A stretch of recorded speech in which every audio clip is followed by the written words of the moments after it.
$1,000,000, if I had $1,000,000, well, I'd buy you a house. I would buy you a house. And if I had $1,000,000, If I had $1,000,000. Today's video is going to explain what happens in a product market, or the market for supply and demand, or a market with supply and demand, when the government chooses to intervene in the market. And there are two basic types of government intervention that we're going to talk about. When the government first directly attempts to control the price of a good, and then when government policy affects the price of the good through taxes or subsidies. So, price controls are government's attempt to alter market outcomes by regulating the maximum or the minimum price for a good or service. There are two possible types of price controls. The first is going to be a price ceiling. Price ceilings are a legal maximum price that can be charged for a good or service. And the second is going to be a price floor. That's a legal minimum. Price ceilings generally are done, or put in place, I should say, to benefit the consumer.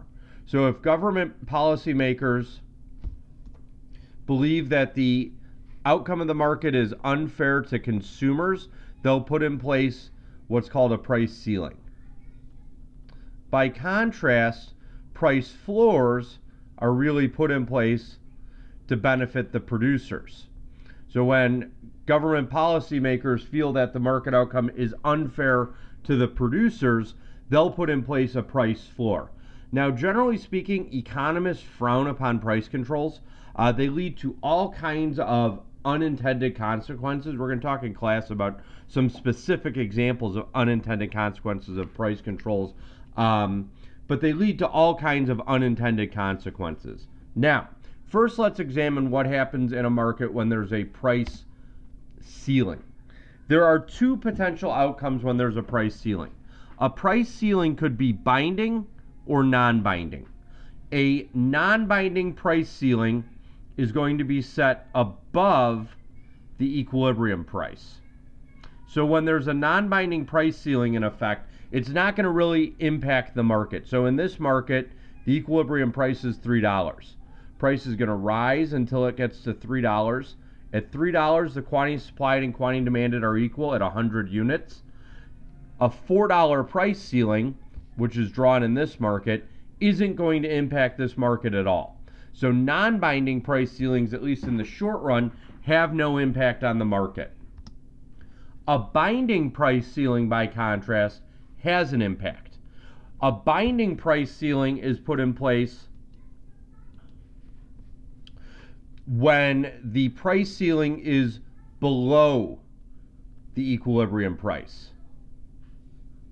So in this market, at a price ceiling of $2, when the equilibrium price is $3, the quantity demanded is 125, and the quantity supplied is 75. And this creates a shortage of 50 units.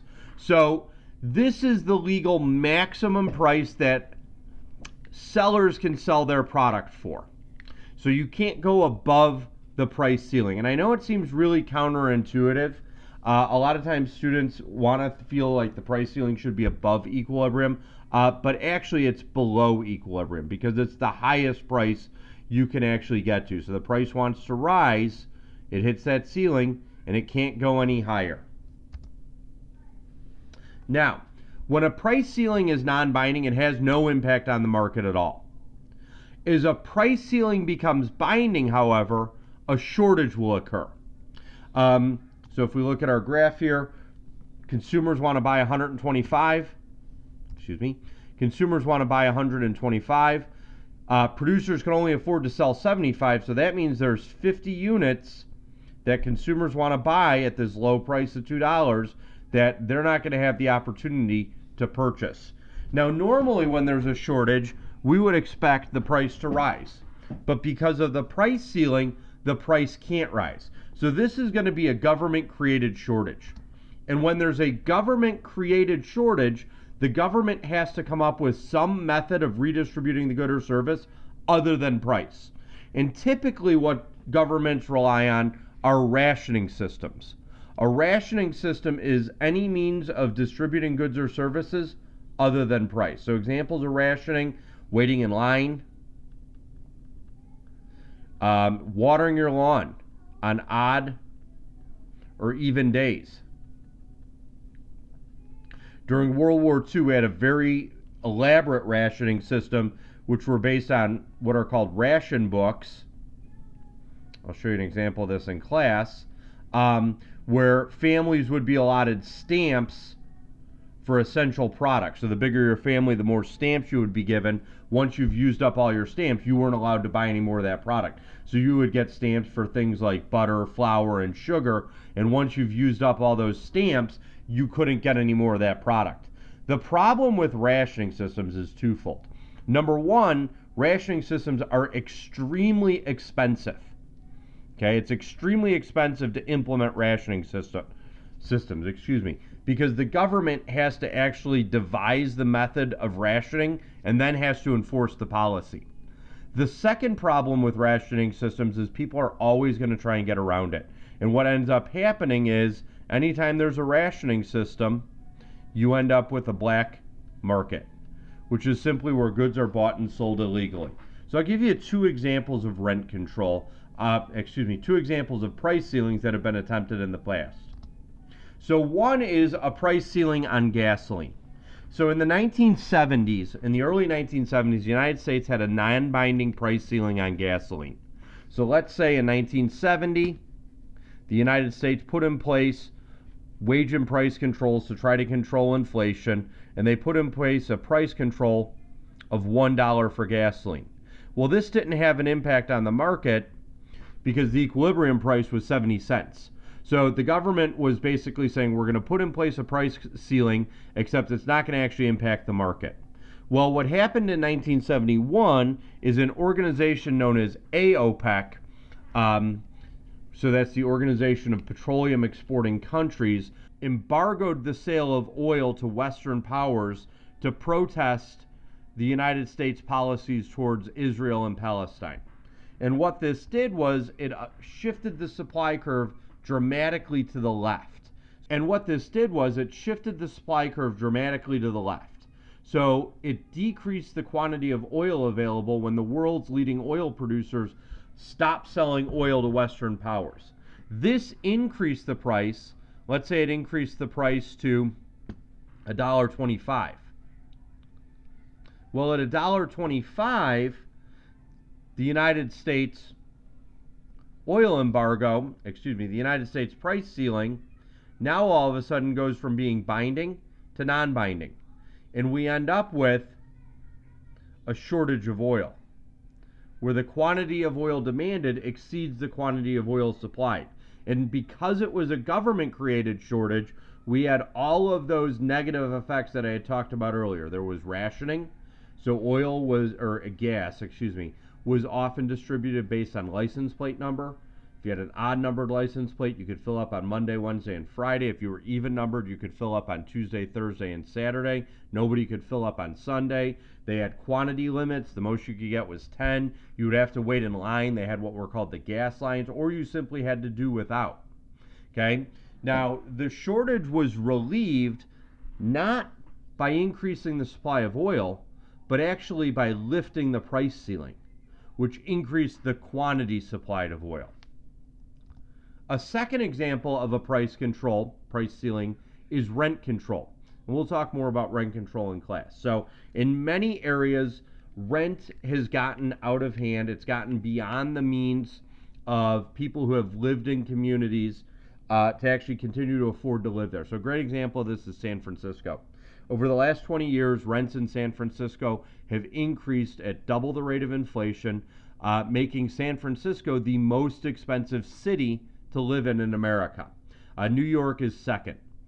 And New York put in place policies that are called rent control, which limited the amount that landlords were allowed to raise the rent of their tenants.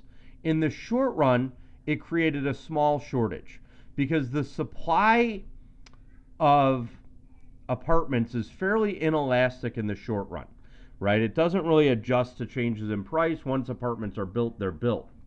Over the long run, however, rent control created significantly larger shortage because the supply becomes much, much more elastic.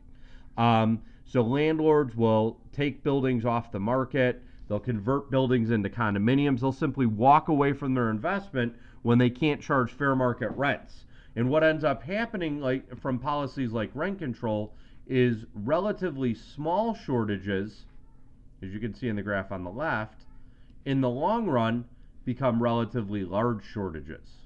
And there are other policies that you could attempt that are often more effective than simply controlling rents. Now, a price floor is different. It's the legal minimum price you can sell for something for, excuse me. So it's the lowest possible price by law you're allowed to sell for. Now, a price floor is non-binding when it's set below equilibrium price. Okay, so if price floor is below equilibrium price, it's not going to impact the market, right? Now, a price floor becomes binding when it's set above equilibrium price. So in this market, the equilibrium price is $3. However, producers aren't allowed to sell this product for $3. They can only sell it for $4. And because the price is so high, consumers want to buy less. The quantity demanded is going to be 80 units. But the quantity supplied, because the price is higher, is going to be larger. And this is going to create for us a government-created surplus, where quantity supplied exceeds quantity demanded. And a great example of a binding price floor can be the minimum wage. Now, we could argue whether or not the minimum wage in America is actually binding, and there's evidence on both sides of the debate.